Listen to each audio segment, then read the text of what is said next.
नमस्कार व्यूअर्स। और आप सब लोग कैसे हैं? आशा करती हूँ आप सब लोग अच्छे होंगे, स्वस्थ होंगे और मेरा शिव पुराण का पाठ अवश्य देखते होंगे। आइए तो सबसे पहले हम जान लेते हैं कि कल तक हमने कहाँ तक जाना था।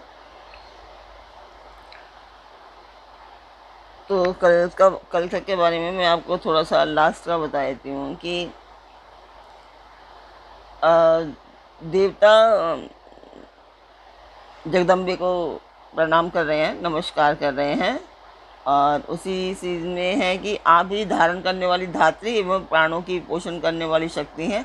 आप ही पांचों भूतों के सार तत्व को प्रकट करने वाली तत्व स्वरूप हैं। आप ही नीतिज्ञों की नीति तथा व्यवसाय रूपणी हैं। आप ही सामवेद की नीति हैं। आप ही ग्रंथि हैं। आप ही यजुर्मंत्रों की आहुति हैं।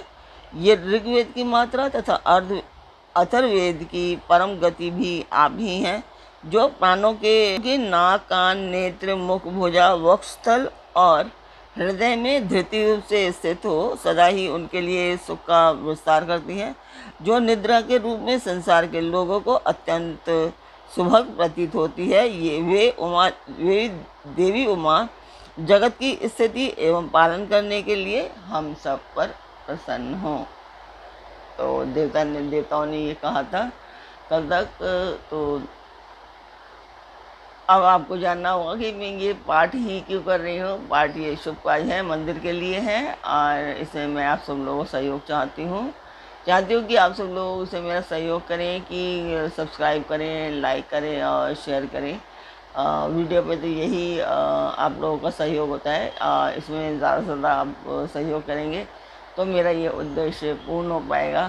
पर ये एक क्योंकि कहना चाहिए धर्म का कार्य है, तो इसमें बहुत लोग सहयोग नहीं करते हैं।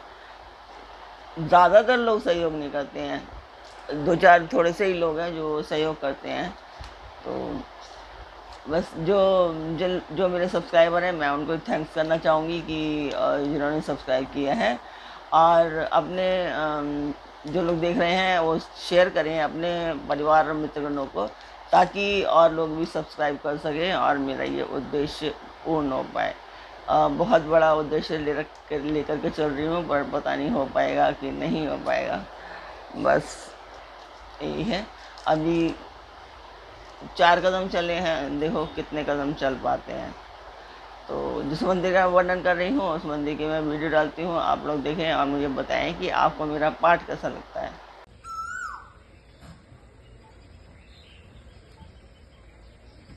तो मंदिर की वीडियो देखी आपने, आपको मेरा पाठ कैसा लगता है कमेंट बॉक्स में मुझे अवश्य बताएं। मेरी आवाज़ बहुत ज़ोर से नहीं है, मैं चिल्ला करके नहीं बोल सकती हूँ, तो थोड़ा सा इसमें भी शायद फ़र्क पड़ता हो, पर पता नहीं। बस जैसी मेरी आवाज़ है मैं वैसे ही बात कर सकती हूँ। तो अब हम चलते हैं आज के पाठ पर।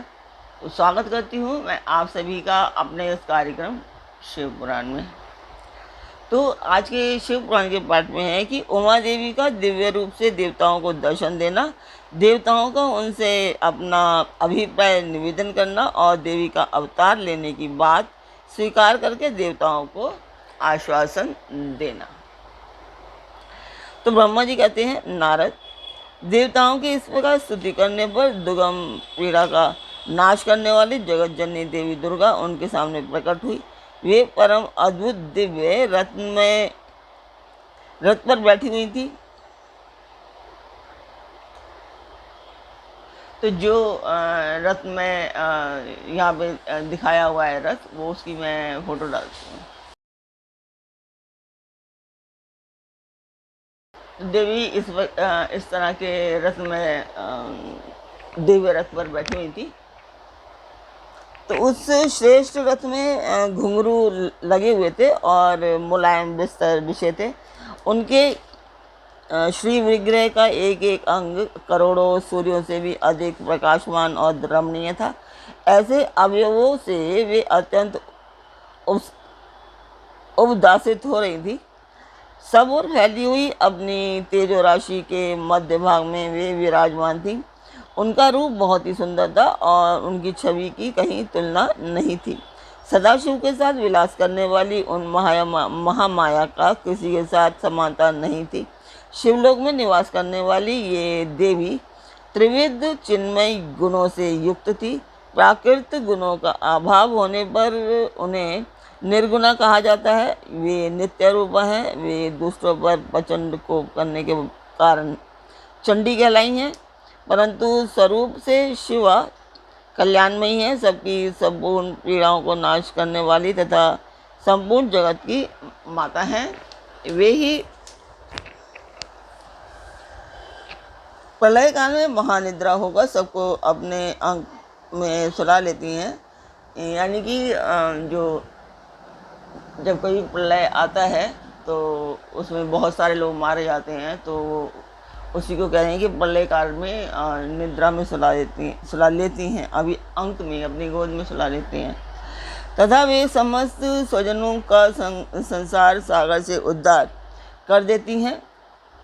शिवा देवी की तेज राशि के प्रभाव से देवताओं ने अच्छी तरह देख ना सके, तब उनके दर्शन की अभिलाषा से देवताओं ने फिर उनका स्तवन किया। तदंतर दर्शन की इच्छा रखने वाले विष्णु आदि सब देवता उन जगदम्बा की कृपा पाकर वहां उनका सुस्पष्ट दर्शन कर सके।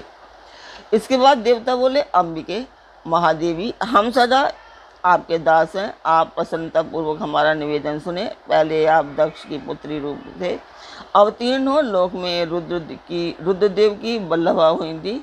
उस समय आपने ब्रह्मा जी के तथा दूसरे देवताओं के महान दुख का निवारण किया था।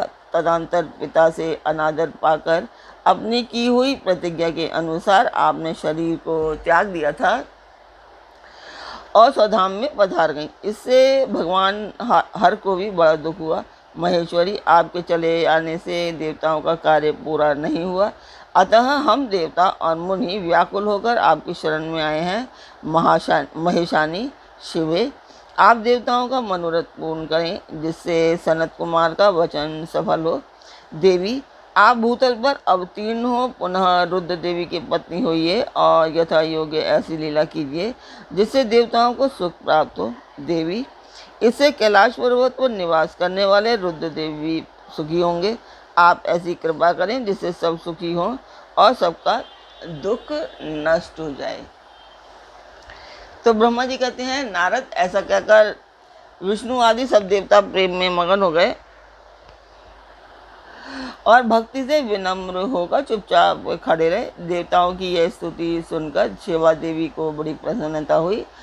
उसके हेतु का विचार करके अपने प्रभु शिव का स्मरण करती हुई भक्त वत्सला दयामयी उमा देवी उस समय विष्णु आदि देवताओं को संबोधित करके हंसकर बोली। उसने कहा, हे हरे, हे बुद्धे और हे देवताओं तथा मुनियों, तुम सब लोग अपने मन से व्यथा को निकाल दो और अब मेरी बात सुनो। मैं तुम पर प्रसन्न हूँ, इसमें संशय नहीं है। सब लोग अपने अपने स्थान को जाओ और चिरकाल तक सुखी रहो। मैं अवतार लेकर मैना की पुत्री होकर उन्हें सुख दूंगी और रुद्रदेव की पत्नी हो जाऊंगी।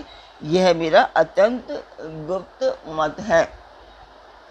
भगवान शिव की लीला अद्भुत है, वह ज्ञानियों को भी मोह में डालने वाली है। देवताओं, उस यज्ञ में जाकर पिता के द्वारा अपने स्वामी का अनादर देख जब से मैंने दक्ष जनित शरीर को त्याग दिया है, तभी से वे मेरे स्वामी कालाग्नि रुद्रदेव तत्काल दिगंबर हो गए। वे मेरी ही चिंता में डूबे रहते हैं। उनके मन में यह विचार उठा करता है कि धर्म को जानने वाली सती मेरा रोष देखकर पिता के यज्ञ में गई और वहाँ मेरा अनादर देख मुझ में प्रेम होने के कारण उसने अपना शरीर त्याग दिया। यही सोचकर वे घर बार छोड़ अलौकिक वेश धारण करके योगी हो गए। मेरी स्वरूपभूता सती के वियोग को वे महेश्वर सहन न कर सके। देवताओं, महेश भगवान रुद्र की भी यह अत्यंत इच्छा है कि भूतल पर मैना और हिमाचल के घर में मेरा अवतार हो, क्योंकि वे पुनः मेरा पानी ग्रहण करने की अधिक अभिलाषा रखते हैं। अतः मैं रुद्रदेव के संतोष के लिए अवतार लूंगी और लौकिक गति का आश्रय लेकर हिमालय पत्नी मैना की पुत्री होंगी। ब्रह्मा जी कहते हैं, नारद ऐसा क्या कहो जगदम्बा शिवा उस समय समस्त देवताओं के देखते देखते अदृश्य हो गईं और तुरंत अपने लोक को चली गईं। तदंतर हर्ष से भरे हुए विष्णु आदि समस्त देवता और मुनि उस दिशा को प्रणाम करके अपने अपने धाम में चले गए। तो ये था कि जो महादेवी हैं वो दर्शन दिए थे देवताओं को और फिर इस तरह से उनकी बात हुई और वो अपने धाम को चली गई। तो आज का पाठ मैं यहीं पर पूर्ण करूँगी। कल फिर मिलेंगे एक नए पाठ में, एक नई उमंग, एक नई तरंग के साथ। तब तक के लिए आज्ञा दीजिए। ओम नमः शिवाय।